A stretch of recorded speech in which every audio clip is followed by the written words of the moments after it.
Olá para você que acompanha a programação da TV Câmara Jacareí. Começa agora mais um programa Gente em Destaque.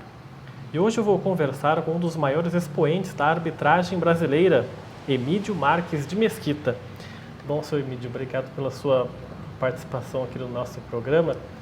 Vamos começar então contando um pouquinho da sua trajetória.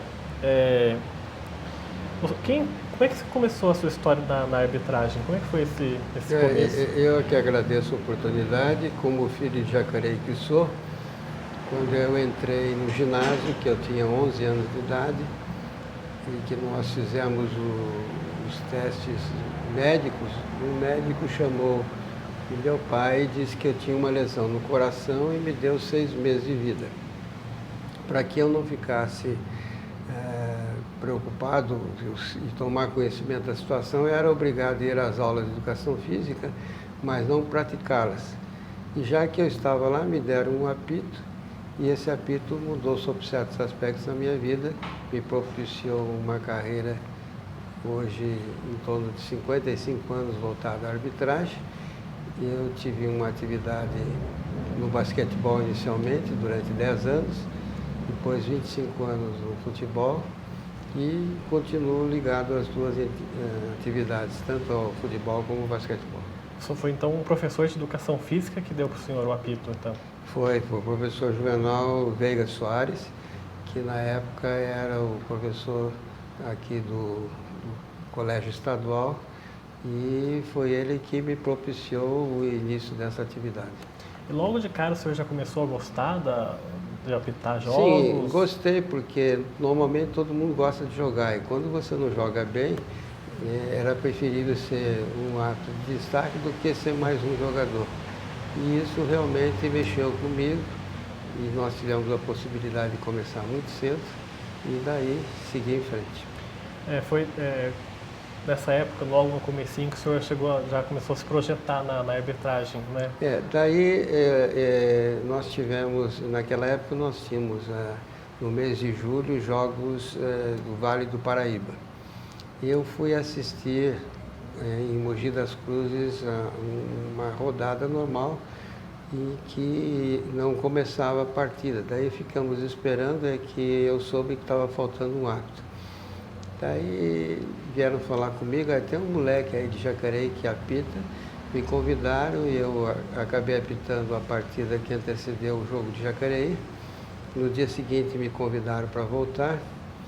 Quando foi em setembro, já fui convidado para ir para os Jogos Abertos do Interior e daí não parei mais. O senhor começou a apitar com 11 anos? Com 11 anos. 11 anos. E com 20 o senhor já estava apitando a final das Olimpíadas. Isso, de 64. Foi uma situação sui generis, porque quando nós fomos propostos para o Brasil para ser indicado para a lista de árbitros internacionais, nós tínhamos 16 anos. Naquela época não existia idade limite. Em função do nosso caso, é que eles fizeram uma liberação condicional da minha promoção e estabeleceram uma idade limite, como existe hoje, para o mínimo e para o máximo. Naquela época não existia isso. E no final da Olimpíada do basquete, em 64, no auge então da Guerra Fria, o senhor apitou a final entre os Estados Unidos e a Rússia, ou então a União Soviética, né? Como é que foi para o senhor apitar essa situação? Como é que foi? Por incrível que pareça, hoje estão falando muito de Yokohama, porque é onde o Corinthians vai jogar pela Copa Mundial. Naquela época, nós conhecemos Yokohama, que era a sede do torneio pré-olímpico. O torneio pré-olímpico era realizado antes da Olimpíada. E nós tivemos lá durante todo o torneio pré-olímpico e torneio olímpico. O Brasil teve uma grande participação, saiu terceiro colocado. E para nós foi uma honra a arbitragem brasileira participar pela segunda vez, já que na Olimpíada anterior em Roma também tinha sido arbitrado por árbitros brasileiros, e seguiu uma tradição que hoje já estamos em torno de 7 ou 8 finais olímpicas arbitradas por árbitros brasileiros. E como é que foi para o senhor apitar especificamente Estados Unidos e União Soviética? Aquela tensão da Guerra Fria, tinha isso lá na quadra? Não, isso era mais sobre o aspecto político. Na quadra predominava o sentimento esportivo, e não se levava em consideração nenhum desses aspectos. E o senhor, um pouquinho depois, trocou do basquete para o futebol. Como é que se deu essa mudança? O senhor que preferiu? Eu já tinha feito praticamente tudo que podia ter feito dentro do basquete. Paralelamente, eu, quando era árbitro de basquete, eu apitava aqui na Liga Municipal de Jacareí. Daí houve uma grande crise no futebol paulista em que se exigiu uma renovação de arbitragem. E nesse processo de renovação nós fomos convidados e largamos o basquete, fomos para o futebol e, graças a Deus, também tivemos o mesmo sucesso no futebol, né? A exemplo do que já tínhamos tido no basquete.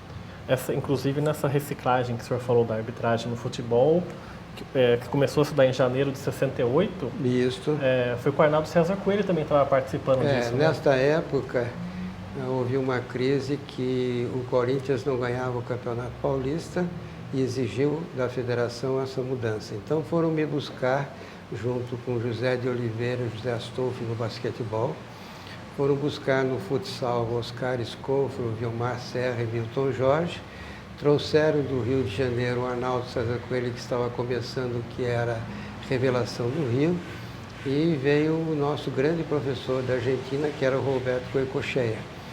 Então conseguimos um denominador comum muito bom, mesclar a experiência dos mais antigos com a vontade de acertar dos mais jovens e conseguir este desafio de fazer o processo de renovação na arbitragem em São Paulo, que sob certos aspectos se irradiou para o Brasil todo, culminando com 2 árbitros brasileiros apitando a final de Copas do Mundo. O Romualdo Arpe Filho, em 86, no jogo Alemanha e Argentina no México, e 4 anos depois o Arnaldo César Coelho no jogo Itália e Alemanha. Foi antes, né? 82, né, o Arnaldo, né? Arnaldo 82 e o Romualdo em 86. E como é que foi para o senhor se adaptar ao futebol, a outro esporte? Foi fácil? Foi numa boa tudo essa mudança? Foi mais fácil, seria difícil se fosse o inverso, porque arbitrar basquete é muito mais difícil que arbitrar futebol. O futebol tem 3 opções. O jogo pode terminar empatado e o vitória de cada uma das 2 equipes. O basquete não, tem que ter obrigatoriamente um vencedor. O futebol tem a lei da vantagem, ou seja, o árbitro deixa de apitar para que haja o jogo. E o basquetebol não, exige uma série de interferências do árbitro a todo instante. Então é muito mais difícil apitar o basquetebol do que o futebol. E a adaptação foi relativamente fácil. Vamos começar então a contar algumas histórias desses seus 25 anos como árbitro de futebol. Pois não. Uma delas já foi logo depois que o senhor começou a apitar, que foi em 71, a final da Copa Intercontinental entre o Panathinaikos da Grécia e o Nacional do Uruguai. Isso. Que o senhor, entre aspas, expulsou pelo barulho. Como é que foi essa história? Naquela época, o campeão da Europa jogava com o campeão da América. Quando os jogos eram na Europa, os árbitros eram sul-americanos. Quando os jogos eram na América do Sul, os árbitros eram europeus. Então foram 3 árbitros de 3 países diferentes. 1 hora antes do jogo é feito sorteio, um passa a ser o árbitro e os outros 2 os assistentes. O barulho foi de um choque entre 2 jogadores, em que aquele barulho me chamou a atenção, era de uma perna quebrada. E na hora eu acredito que pouca gente entendeu, mas depois, face à gravidade da remoção do jogador. Tanto é que no banquete que houve logo depois do jogo, o treinador do Panathinaikos era o famoso jogador Puskas, Ferenc Puskas da Hungria, e ele veio até conversar conosco, dizendo que tinha achado a medida um tanto precipitada, mas depois, vendo a consequência, chegou à conclusão que nós tínhamos razão. Realmente foi uma expulsão na intuição e pelo barulho.